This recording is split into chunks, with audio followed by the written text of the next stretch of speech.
Quando eu cheguei, o CA de História estava transitando da condição de comissão pró-CA, que estava criando o CA, para a primeira diretoria.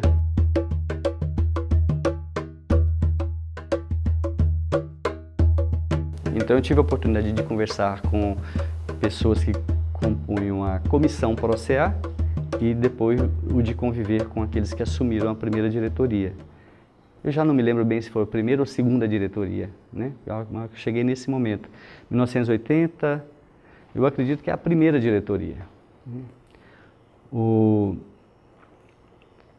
centro acadêmico que estava nascendo, ele estava instalado numa área que nós poderíamos hoje chamar de incubadora de CAs, que era o módulo dos estudantes de economia, aqui no subsolo norte, e que haviam saletas que eles disponibilizaram para outros cursos, estudantes de outros cursos, para que eles iniciassem o trabalho de criação dos seus CAs. Né? Então lá dentro tinha também, estava nascendo junto com o CA de História, o CA de Geografia, o CA de Filosofia, o CA de Contabilidade, de Administração e além do de Economia. Antes os CAs não existiam, eram diretórios acadêmicos, né? Subordinados à administração. Isso foi um processo dos estudantes dos anos 70, né? que foram rompendo com isso, criando as entidades autônomas, livres, né? Era uma bandeira do movimento estudantil dos anos 70, pelas entidades livres. E depois veio a reconstrução da UNE em 79 e aqui se tentou, inclusive, isso nunca aconteceu, reconstruir a FEUB, que era a Federação dos Estudantes Universitários de Brasília, da qual o Onestino Guimarães, né, que é essa figura já lendária, né, mas tão inspiradora aí hoje para a recuperação da questão dos direitos humanos, né, aqui na UNB especificamente, foi o presidente, né, no final dos anos 60. Então, aqui também foram se reconstituindo os centros acadêmicos livres, no final já dos anos 70. O CA de História me parece que foi construído em 1979. A gente lá no CA da História, a gente tinha uma participação que era chamava-se autogestão. Então, era de tempos em tempos tinha eleição, elegia as pessoas que iam dirigir o CA, mas não tinha diretor, não tinha nada assim muito definido, específico. Agora, nós sabíamos que tinham colegas que tinham envolvimento partidário, político partidário, né? Mas em organizações assim, clandestinas, essas coisas, eu nunca tive conhecimento de nenhum, né? A gente sabia que tinha muitos espiões da ditadura rodando entre nós, né? Isso a gente sabia que tinha e alguns a gente chegou a desconfiar e depois eles até saíram da universidade, né? Porque naquela época, 1980, ainda estava muito recente, estavam recentes as marcas das, seguidas invasões que a universidade sofreu, e sendo que em algumas aulas os professores tinham que trabalhar com um policial dentro de sala de aula vigiando o seu trabalho, né? Então, a discussão, a reflexão crítica era proibida, e até com um agente dentro de sala de aula vigiando o que o professor estava conversando com os alunos, o que os alunos estavam conversando dentro de sala de aula. E aí, como que a Dalgisa teve a coragem e conseguiu sobreviver a essa pressão toda, é algo que a gente não consegue entender muito bem, porque outros, por muito menos, foram massacrados, né? Tudo bem que a Dalgisa foi cerceada,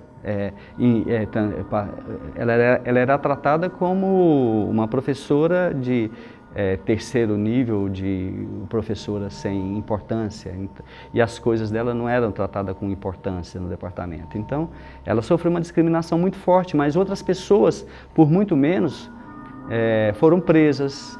Para mim sempre foi difícil. Eu levei 15 anos sem uma promoção funcional aqui dentro. Ganhava uma merrequinha. 85. Eu fui ser promovida quando entrou o Cristóvão. Porque sabe o que alguns colegas meus da história, professor, falava? que eu fiz doutorado num país que era do terceiro mundo, que era atrasado, era Espanha e Portugal. Porque não tinha ainda o euro, né? Então que eu não merecia, não, os bons aqueles que faziam nos Estados Unidos. O departamento estava ainda muito, enfim, na sua composição, influenciado por todo esse período de uma presença forte do governo militar da universidade, né? Então havia muitas tensões aí dentro. Eu já peguei a fase do departamento de História mesmo constituído, porque um pouco antes eram juntos História, Filosofia e Geografia, depois foram desmembrados. Houve muita mobilização dos estudantes em 85, 86, inclusive uma greve de estudantes, acho que foi a primeira greve de estudantes na gestão do Cristóvão Buarque, contra alguns professores cuja qualidade era questionada e, ao mesmo tempo, estavam muito ligados a uma mentalidade conservadora ligada ao regime militar. Então, mas não havia apenas uma questão ideológica, era uma questão também de se questionar a própria qualidade desses professores. E havia, em particular, um professor de quem se dizia, não sei, ter sido agente, inclusive, dos órgãos de informação, de inteligência da ditadura. Não, eles não eram militares, eram só reacionários. Nós tínhamos poucos professores, e desses poucos professores, a minha percepção, né, apesar de a Dalgisa ter gravado um depoimento dizendo que não, mas a minha percepção era de que eles eram de formação militar. Se não eram militares, eram de formação militar. Se não eram de formação militar, eles eram agentes do sistema. Para mim eram, né? E eram professores com os quais nós não conseguimos discutir essa realidade brasileira da época. Não havia abertura para isso. E a não ser alguns poucos, como, quer dizer, a professora Dalgisa e o professor Baranda, que dava História da África, com o qual também eu não convivi muito, né? Mas os outros professores a gente não tinha oportunidade de conversar sobre a realidade no país, não, né? Mesmo com os professores de estudo de problemas brasileiros, eles elencavam alguns problemas e no auditório abordavam esses problemas sobre a ótica do aquilo que nós deveríamos entender. Então, não era uma discussão sobre diferentes óticas acerca dos problemas brasileiros, né? Era mais uma pregação ideológica para, como fala, evitar que os alunos falassem que na universidade não havia estudo de problemas brasileiros. E como eu vim dar aula de História da América Latina, e quando eu cheguei, tinha muitos alunos que estavam sem ter uns 2, 3 anos que ainda não tinham feito a História da América Latina, da América. Tinha professor, mas tinha muitos que não faziam, né? Então, quando eu cheguei, realmente, então, veio uma turma imensa para fazer, porque era gente que de 2, 3 anos que não tinha feito essa disciplina. Então, nessa época, foi em 85 que eu voltei, que eu vim para cá, que é a minha segunda etapa essa, e aí em 86, o reitor, então, ele estava, o Cristóvão, eles estavam querendo fazer anistia de alguns professores, que eram os professores importantes que passaram por aqui, pela UNB, e esses professores, inclusive, acho que 2 deles já tinham pedido anistia e tinha sido negada.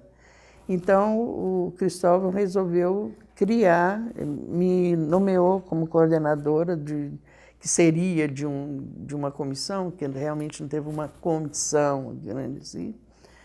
E eu comecei depois desses professores, eu comecei a fazer uma pesquisa, o que aconteceu com os professores que queriam ser reintegrados aqui, né? Ter essa anistia e ser reintegrados.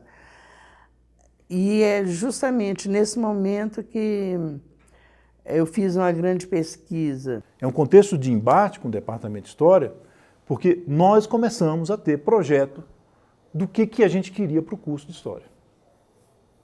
Isso ficou muito claro. Tanto é que quando a gente foi disputar poder dentro do Departamento de História, a gente não foi disputar poder pelo poder em si, porque a gente queria interferir na condução do curso de História. Essa é a questão fundamental. E é por isso que a gente conseguiu ter base política entre os estudantes de História para disputar esse poder e, de fato, conseguir uma participação maior no poder no Departamento de História. Não é por outro motivo, é por esse motivo. Porque, no final das contas, a gente conseguiu corroborar aquilo que a gente dizia em termos de pauta política nossa. Então, o negócio é ser autogestionário, o negócio é a maior parte dos estudantes participarem, a maior parte possível dos estudantes de História participarem para discutir o que interessa a eles, sob o ponto de vista da esfera pública, dentro da universidade. O que interessa a eles na esfera pública da universidade é discutir o curso, é discutir a qualidade, né? É discutir quem é o professor. Porque havia um questionamento, retomando uma questão, que estava um questionamento que os próprios projetos faziam, que era da forma de fazer o movimento estudantil. Quer dizer, tinha uma questão da memória e tal, mas um questionamento da forma de se fazer o movimento. Um questionamento político, que estava ligado à proposta da autogestão, né, que era a de que, depois de um processo de reconstrução das entidades estudantis no final dos anos 70, havia uma crítica muito forte a um processo de aparelhamento de muitas entidades por grupos, por tendências do movimento estudantil, né? De que o argumento principal era de que as direções das entidades, do centro acadêmico, do DCE, da UNE, elas espelhavam muito mais o projeto de cada tendência ligada a um partido, mas, em suma, o que o Centro Acadêmico de História fez quando colocou para fora a direção que estava ligada a uma corrente política forte aqui na UNB, que era o SEMEAR, que era ligado a um grupo chamado Ala Vermelha, que era um grupo clandestino também, falou exatamente isso. Olha, vocês tinham como delegação representar a Assembleia Estudantil, e foram lá e votaram contra a Assembleia na proposta que era a proposta da corrente e não a dos estudantes de História. Então, vocês estão fora, os estudantes agora vão se organizar. E isso motivou muitos estudantes, né? Isso atraía a atenção e angariou a simpatia de estudantes de vários cursos, né? Por isso que se constituiu como uma referência. Essa era uma crítica que se fazia ao movimento estudantil.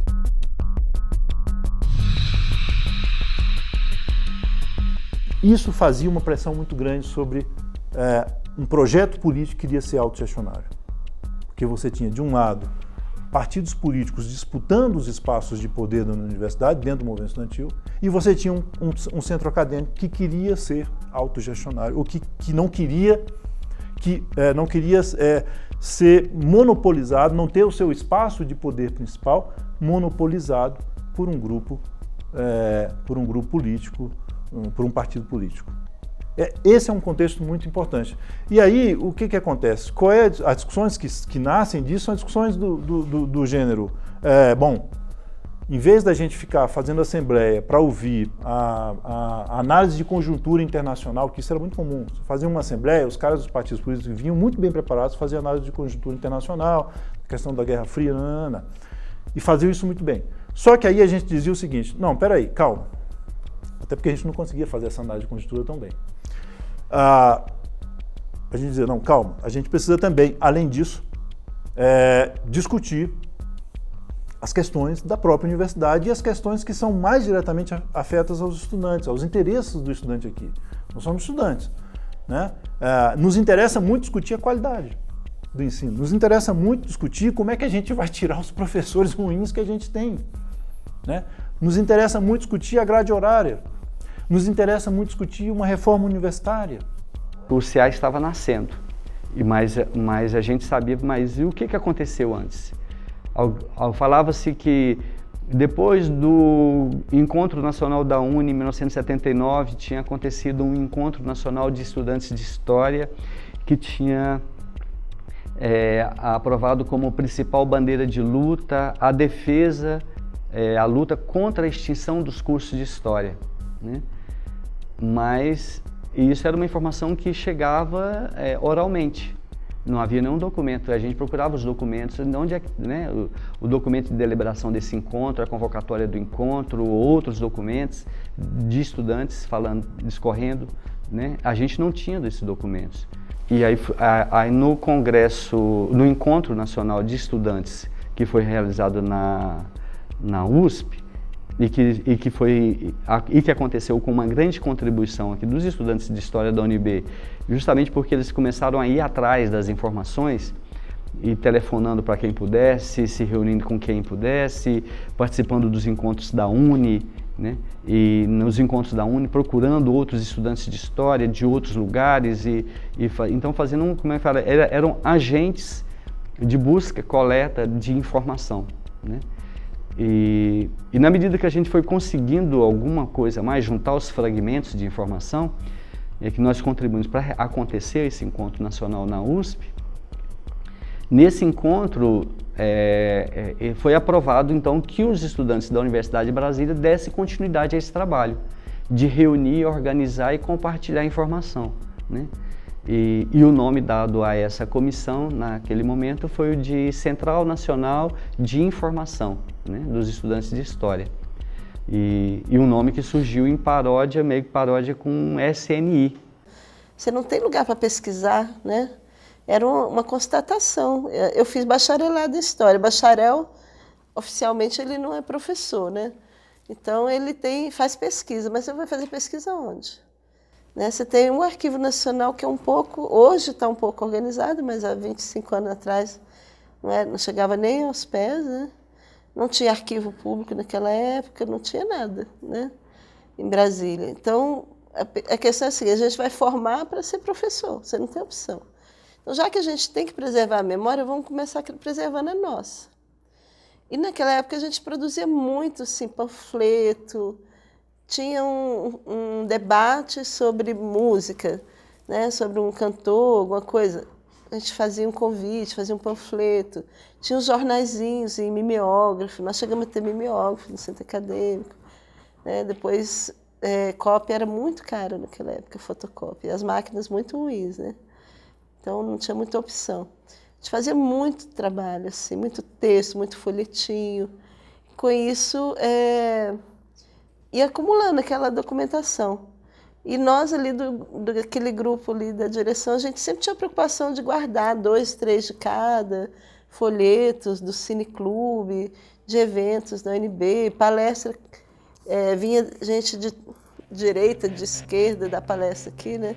Enquanto o Azevedo trazia o Henrique Kissinger, a gente trazia o Lula, que era dirigente e sindicalista na época, né? Em 1981, 82, o Lula veio aqui umas 4, 5 vezes da palestra.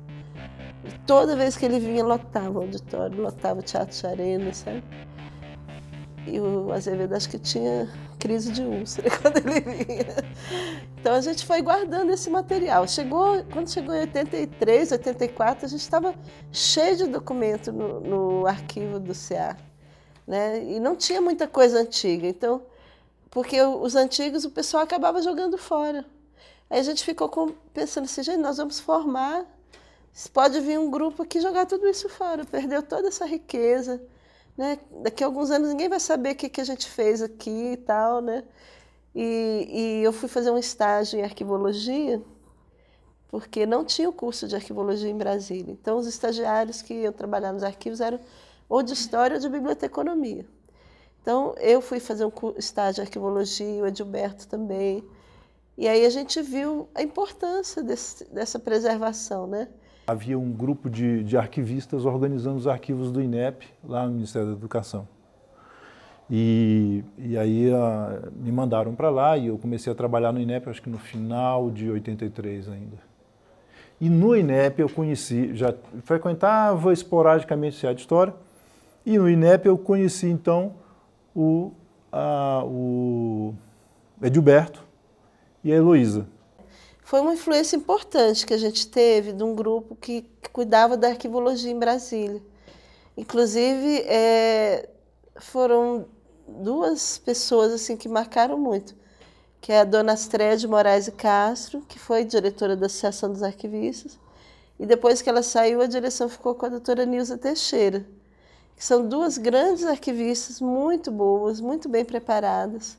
E como naquela época não existia o curso de arquivologia em Brasília, a associação é que dinamizava a divulgação dessas técnicas. Hoje, o código de classificação que eu trabalhei lá em 1982 é igualzinho ao código que o CONARC criou, que adotou como padrão no Brasil inteiro. Então, eu já trabalhava com uma técnica avançada. O CONARC criou em 96, eu já trabalhava com isso em 82. Já existia, né? Que é baseado no código do Canadá, que elas já tinham trazido essa tecnologia do Canadá para nós. E a gente começou a trabalhar no SIDOCA com um código de classificação por assunto, baseado nos assuntos do movimento estudantil. Então, a gente pegou essa técnica e trouxe para dentro da universidade. No início, nós tínhamos ali umas 2, 3 caixas de camisa, onde era possível guardar algumas notas, algumas atas, alguns boletins, cópias, alguns poucos documentos, né, como se fossem, vamos dizer assim, uns 3 dossiês, né? Esses 3 dossiês, com o passar do tempo, se tornaram 3 armários, né? Com o passar do tempo, foi se agigantando.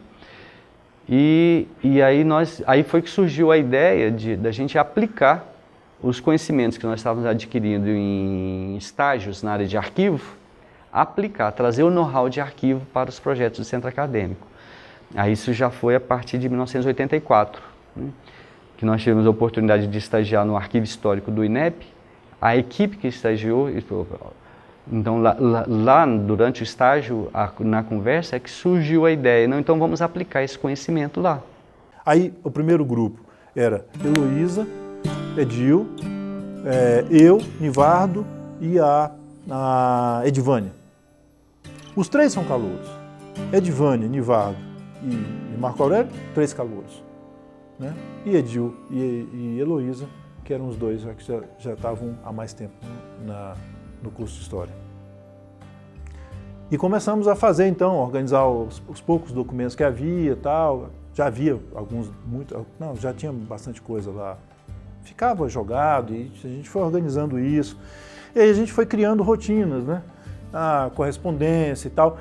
E esse é um processo que vai fortalecendo também esse processo autogestionário, na medida em que você passa a ter, e a gente se coloca, porque veja bem, o SIDOCA, ele não é só a ideia de um grupo que vai e faz, não. Ele, no sentido dentro do contexto autogestionário, teve que ser aprovado por Assembleia.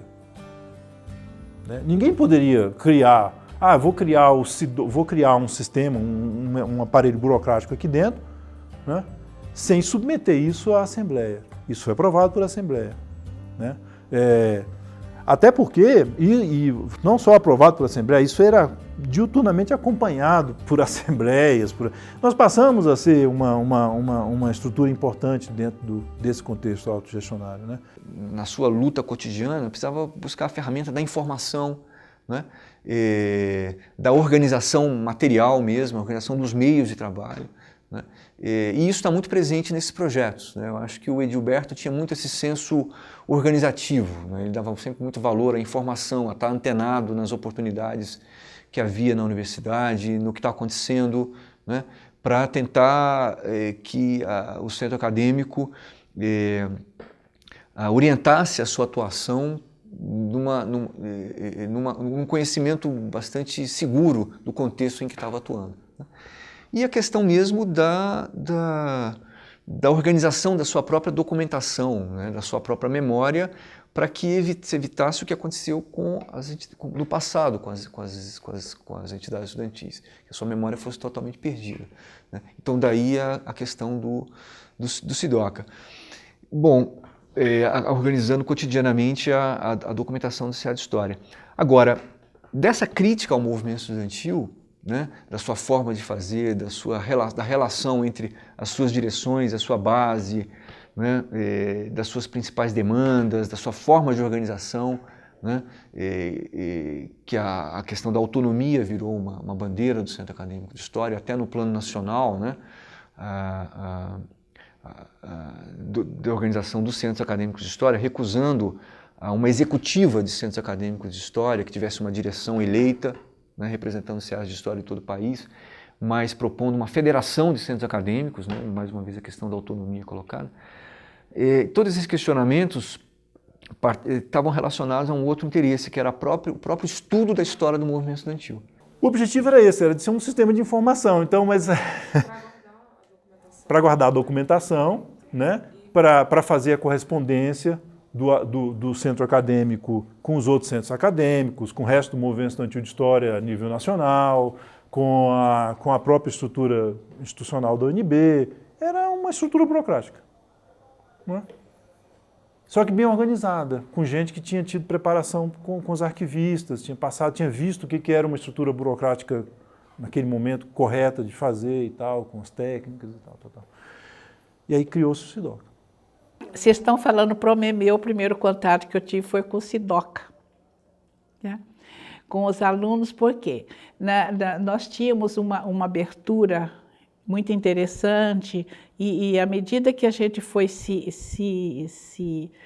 institucionalizando como uma área de apoio aos centros acadêmicos, que isso já foi uma dimensão que a gente já foi consolidando durante o tempo em que a gente passou a se situar, a situar a questão dos assuntos comunitários dentro de uma comunidade universitária.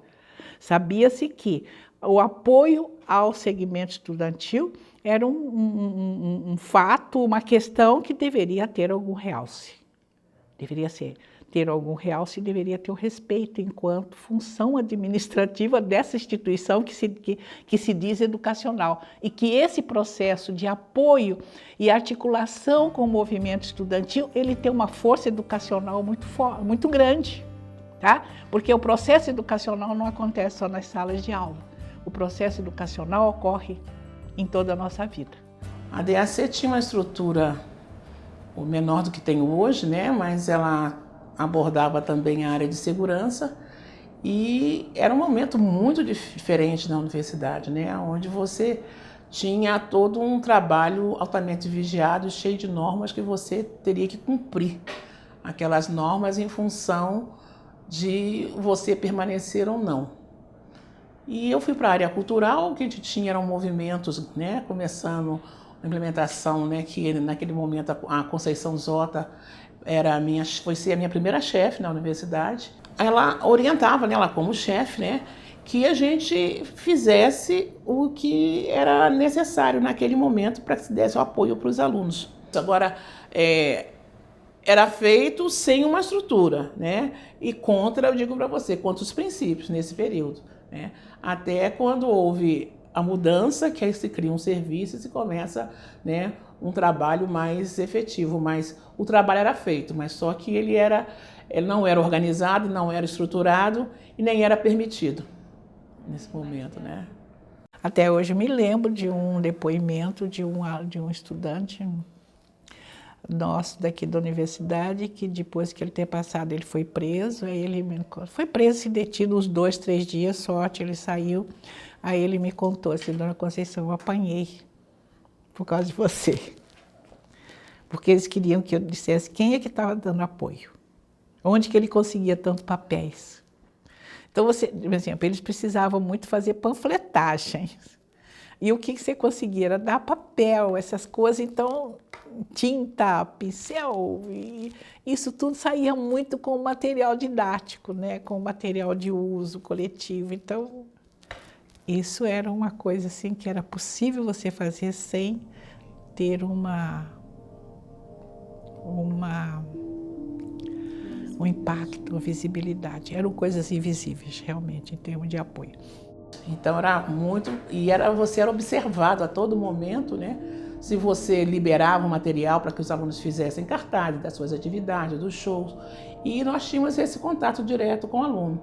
E para mim era muito mais difícil porque eu estava saindo do Minhocão e trabalhando na reitoria. Então eu vinha de uma visão de aluno muito recente e entrava numa função de técnico com uma orientação, né, com determinação de você não participar, né, dos movimentos. Que tínhamos que ver outros espaços e outras formas da luta, de você fazer essa crítica e essa tentativa de mudança e transformações. Mas com o passar do tempo, com o reforço, com o fortalecimento que houve do combate, do enfrentamento ao sistema ditatorial, você já foi mudando essa questão. Tanto é que com o primeiro reitor eleito, com Cristóvão, nós passamos a ter um outro clima. E aí já era diferente. Aí sim, nós já sabíamos que, como a gente já tinha um bom relacionamento com o movimento estudantil, no caso do centro da área estudantil, com os centros acadêmicos, aí a gente já fazia as reuniões com os centros acadêmicos, e aí havia uma dinâmica saudável, uma dinâmica de receptiva, acolhedora.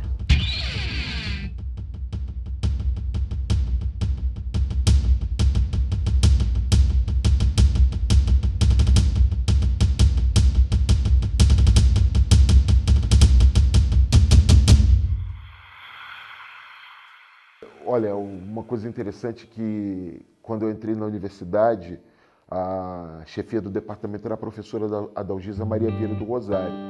E era um diálogo, né? Não existia um patamar acima, um patamar abaixo, ou um protocolo antes ou um protocolo depois. Era um diálogo em prol de um bem comum. Isso é muito interessante, né? Nós debatíamos e dávamos um valor muito grande ao diálogo entre todos. Tanto que era sempre muito comum, inclusive, o pessoal do Centro Acadêmico de História subir à chefia do departamento para se aconselhar com a Adalgisa, ou para saber qual era a opinião dela sobre determinado ocorrido dentro da universidade. Porque nós tínhamos uma confiança, né, nos nossos professores, nós tínhamos uma confiança na forma como a universidade naquele momento estava se reconstruindo, se reorganizando, se redimensionando. E não era só em relação ao departamento, né? Eu entrei aqui conhecendo a reitoria do professor Cristóvão Buarque. E era uma época que coisas que seriam inimagináveis anteriormente aconteciam. Eu lembro que o movimento estudantil recebia papel, tinta, às vezes para fazer faixas questionando e criticando a própria reitoria, né? O movimento estudantil tinha espaço para fazer suas mostras, nós tínhamos espaço para fazer os nossos eventos. E uma coisa que era interessante, nós éramos jovens, mas existia algo chamado compromisso. E essa da história foi muito interessante porque ela apresentava essa ideia que parecia que estava um pouco esquecida. Poxa, e a história tinha que puxar essa questão, tá? E a história puxou essa questão de resgatar a história daquilo que estava sendo, que é a vida ativa efetivamente do grupo, do conjunto, do segmento estudantil dentro de uma universidade. Foi por isso que, e daí, evidentemente, à medida que foram iniciados os trabalhos. Não era a instituição pensando nisso também, mas era o próprio pessoas que estavam se formando, que estavam se preparando para exercer uma vida profissional futura, já estavam pensando na sua realidade e como organizar a história da sua realidade. Isso é muito importante. É evidente que, passado algum tempo, a própria universidade já começou a se preocupar em também e organizando a documentação ou a sua própria história dos movimentos que aqui estavam acontecendo, que era o próprio SIDOC, né? Depois se transformou no SIDOC. E quando a gente fez, o pessoal gostou tanto, deu tão certo, que a gente começou a ver a necessidade dos outros centros acadêmicos. Na época tinha uns 20, 22 centros acadêmicos ativos.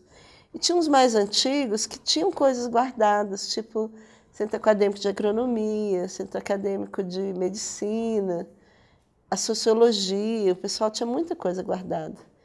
Também tinha gente que tinha coisa em casa, que queria ter um lugar seguro para guardar, que não tinha medo de trazer para cá e o pessoal jogar fora, né? Então o Edilberto ampliou e fez o projeto do PROMEMEU, o Programa de Memória do Movimento Estudantil da UNB. E a coisa prosperou. E quando a gente começou a discutir a preservação da documentação do movimento estudantil, o próprio departamento começou a discutir a falta de memória da universidade, né? Não existia um arquivo histórico na universidade.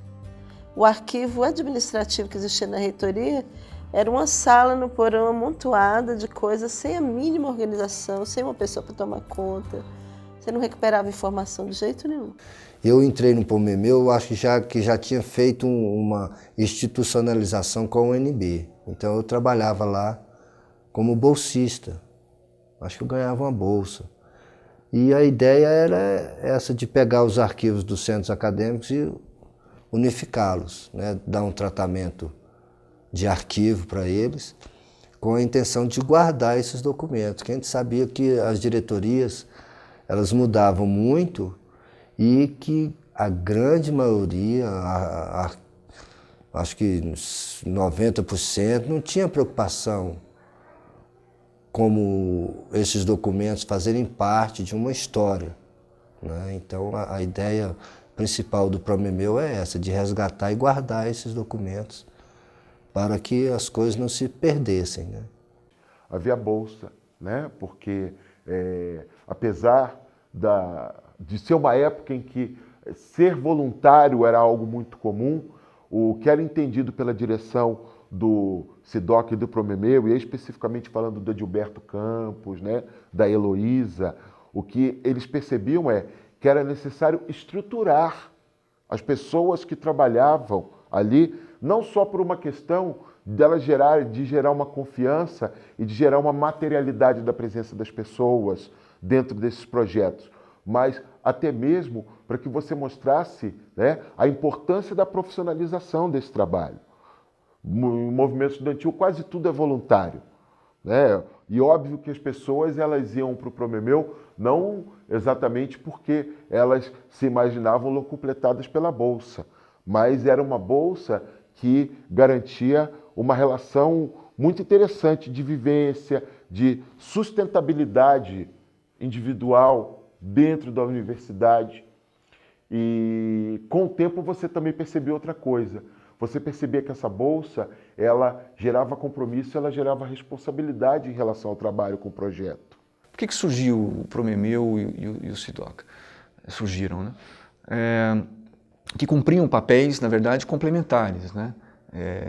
Embora o princípio básico dos dois fosse organizar e recuperar e preservar a memória do movimento estudantil, o PROMEMEU cumpria isso num plano mais amplo, com a memória do movimento estudantil na Universidade de Brasília, né? E o SIDOCA especificamente para o Centro Acadêmico de História. Tanto que, a partir daí, o Centro Acadêmico, o SIDOCA passou a estar muito mais ligado à atuação do CA. E o PROMEMEU acabou se destinando mais à própria pesquisa sobre a história do movimento estudantil. Então tinha uma coisa que era o seguinte, saindo também desse período da ditadura militar, o que a gente constata é que as organizações sociais estão se reestruturando e buscando os vínculos do seu passado. O PROMEMEU ele não nasceu de uma inspiração, né? Ele nasceu de um processo de criação e trabalho e experimentação, né?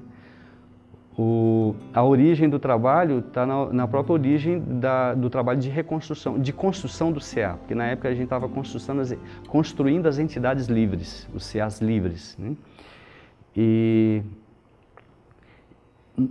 não se tinha, digamos assim, a memória do que já tinha acontecido antes, né? Então, o que a gente procurava saber sobre o que o movimento estudantil fez na UNB na década de 70, ou em que pé se encontrava no início de 80, em que pé se encontrava a luta de estudantes de História no país em defesa do curso de História ou de contribuição para a sociedade ou coisa parecida, a gente não tinha fontes onde buscar essa informação. Então, durante a década de 70 houve muita destruição de memória da esquerda, né? Então muitos documentos foram destruídos, muitas pessoas foram mortas ou foram afastadas do convívio, né? Então a gente não teve assim um legado. E esses movimentos tinham... Por que você não tem essa memória interrompida? Porque isso é próprio até dos movimentos sociais, né? Sobretudo em contextos em que eles não têm muita estrutura, nem material, nem política, para ter uma continuidade. Então a última coisa que os organizadores estão pensando é em preservar documentos. Muitas vezes eles precisam destruir os próprios documentos, para ter a própria sobrevivência. Então as condições de preservação da memória são muito precárias. Assim também foi com o movimento estudantil, né? Quer dizer, as organizações estudantis dos anos 60, 70, que foram desmanteladas, né? Pouco sobrou delas. O próprio Promemeu, se não me engano, grande parte do que recuperou veio de acervos pessoais, pessoas que mantinham ali, e não das próprias direções, ou próprias instituições, próprias entidades estudantis. Também tinha a própria descontinuidade, o movimento estudantil tem essa característica também, né? Um debate que se fazia na época, eu tenho certeza que é o mesmo debate que se faz hoje, é o movimento estudantil. Ele, a cada 4, 5 anos, se renova, né, como se você não tivesse tido nada anteriormente, ou como se aquilo estanque fosse simplesmente uma reminiscência da qual não se pode lançar mão, ou que está tão distante, ou tão apagada, né, que ela não se converte como memória a ser utilizada, a ser trabalhada. E uma das coisas que mais me chocou foi quando eu voltei aqui para a universidade em 2007 no doutorado, ou no mestrado, e estava lá, primeiro encontro regional de estudantes de história, primeiro ERE. Falei, meu Deus, mas nós fizemos até o 6º ERE, na minha época eu me lembro, né? Aquela coisa, é como se você vivesse sobre a ruína de uma outra cidade, e você nem ao menos soubesse que aquela cidade estava lá embaixo, né? Então, você estava vendo um encontro que estava sendo feito na sua primeira versão e, na verdade, existia toda uma tradição daquele encontro, de anos e anos, desde a década de 80, ao longo da década de 90. E aí eu falava, isso é por conta do quê?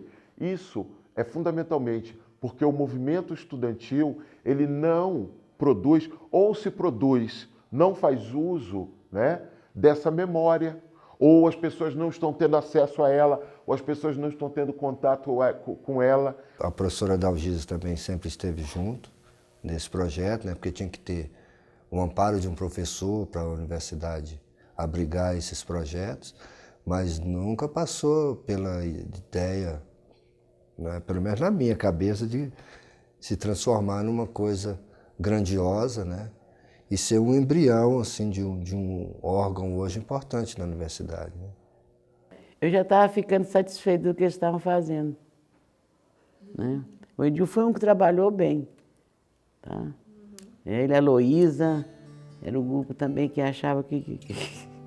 Agora, o importante é que as famílias achavam que eles estavam tudo comunistas, que eu botei todo mundo comunista, mas de certa maneira eu gostei do comunismo deles.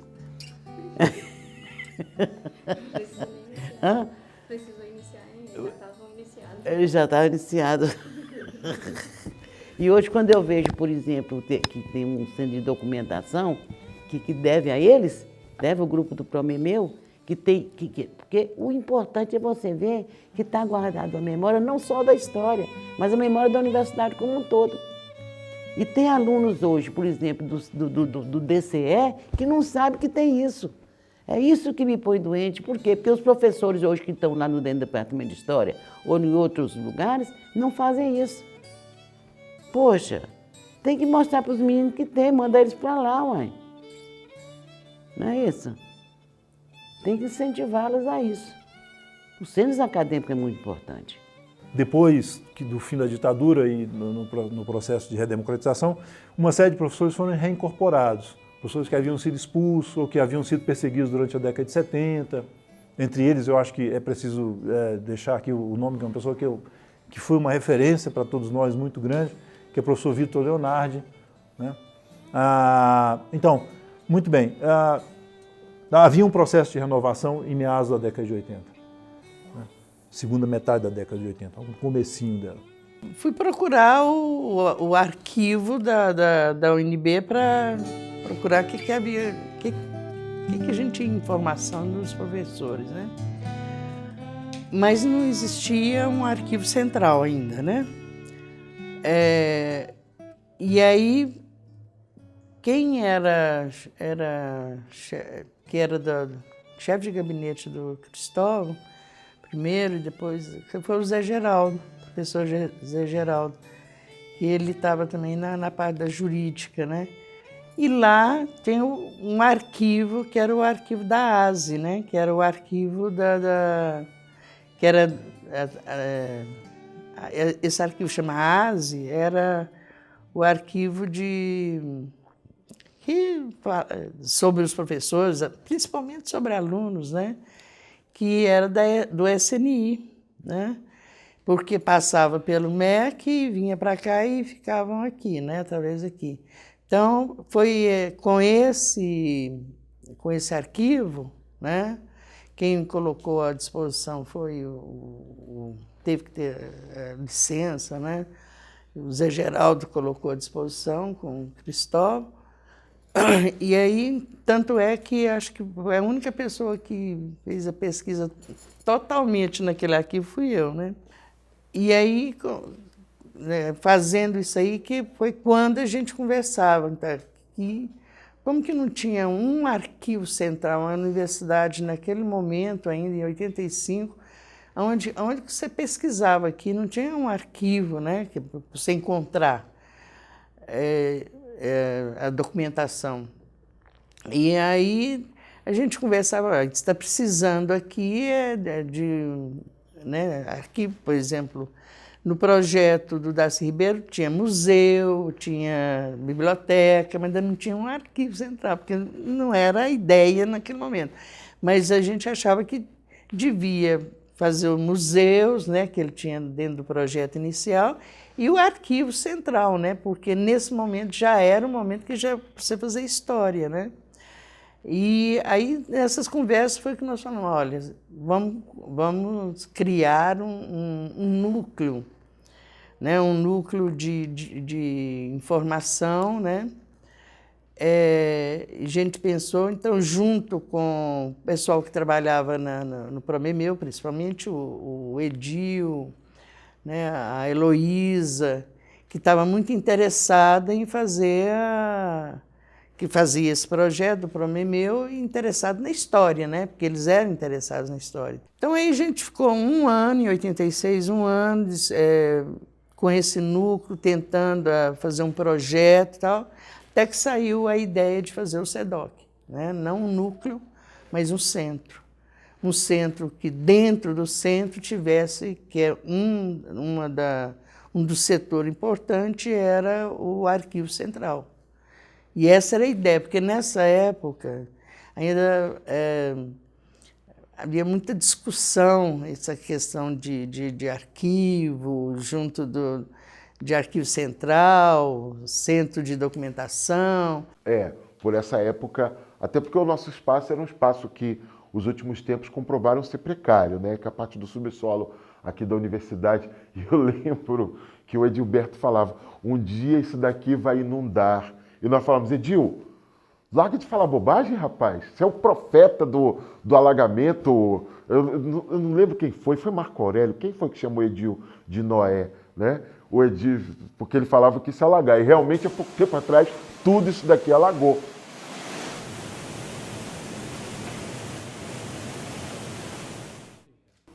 Nessa época, no que nós estamos falando aí é a época do fim do regime militar na Universidade de Brasília e o início da democratização.